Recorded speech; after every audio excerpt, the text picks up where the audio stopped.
এই তো অবস্থা, তো ঝড় উঠুক না কেন, আমি তো ঝড় উঠাচ্ছি এখানে। ৭৬ বছর বয়সী রাষ্ট্রপতি মোহাম্মদ শাহাবুদ্দিন চুপ্পু আজ শুক্রবার তাঁর ৫ বছর মেয়াদের মাঝপথে পদত্যাগ করেছেন।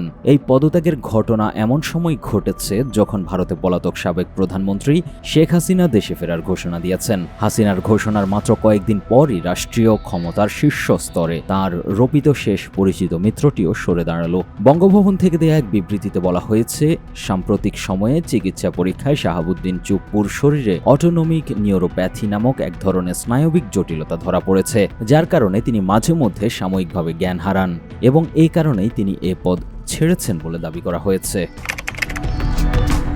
তবে রয়টার্সের প্রতিবেদন বলছে ভিন্ন কথা। বিষয়টির সাথে পরিচিত ৩টি সূত্র জানিয়েছে, শেখ হাসিনার সঙ্গে দীর্ঘদিনের ঘনিষ্ঠতার কারণে শাহাবুদ্দিনের উপর পদত্যাগের চাপ ছিল। বিশেষত হাসিনা এক সাক্ষাৎকারে দেশে ফেরার পরিকল্পনা ঘোষণা করার পর থেকে শাহাবুদ্দিন চুপ্পুকে নিয়ে বেশ অস্বস্তি বেড়ে যায়। নগদ নিয়ে এলো হার না মানা হার অফার।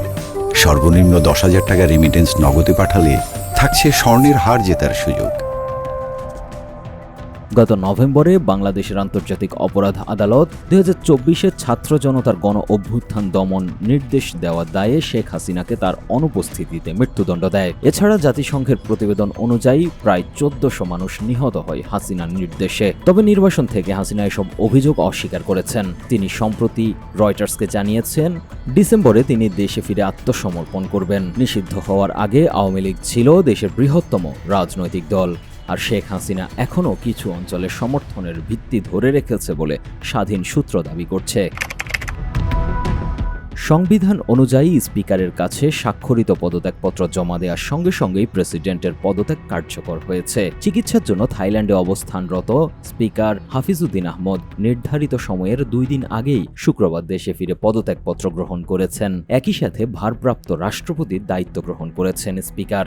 নতুন প্রেসিডেন্ট নির্বাচিত না হওয়া পর্যন্ত স্পিকারই ভারপ্রাপ্ত রাষ্ট্রপতির দায়িত্ব পালন করবেন। বিশ্লেষকরা বলছেন, শাহাবুদ্দিন চুপ্পু ছিলেন ২০২৪ সালের গণ অভ্যুত্থান পূর্ব যুগে শেষ ব্যক্তি যিনি রাষ্ট্রীয় শীর্ষ পদে টিকেছিলেন শেখ হাসিনার নিযুক্ত ব্যক্তি হিসেবে। তিনি মূলত ২০২৩ সালে আওয়ামী লীগের মনোনয়নে বিনা প্রতিদ্বন্দ্বিতায় রাষ্ট্রপতি নির্বাচিত হন। তার বিদায়ের মধ্য দিয়ে শেখ হাসিনার জন্য রাষ্ট্র ক্ষমতার সর্বোচ্চ স্তরে প্রতীকী ও প্রাতিষ্ঠানিক সমর্থনের শেষ সুতোটিও কাটা পড়েছে। রাজনৈতিক বিশ্লেষকরা বলছেন, পদত্যাগের সময়টাও লক্ষণীয়। হাসিনার প্রত্যাবর্তন ঘোষণার কয়েকদিনের মধ্যেই এই পদত্যাগ কাকতালীয় নয় বলে মনে করা হচ্ছে।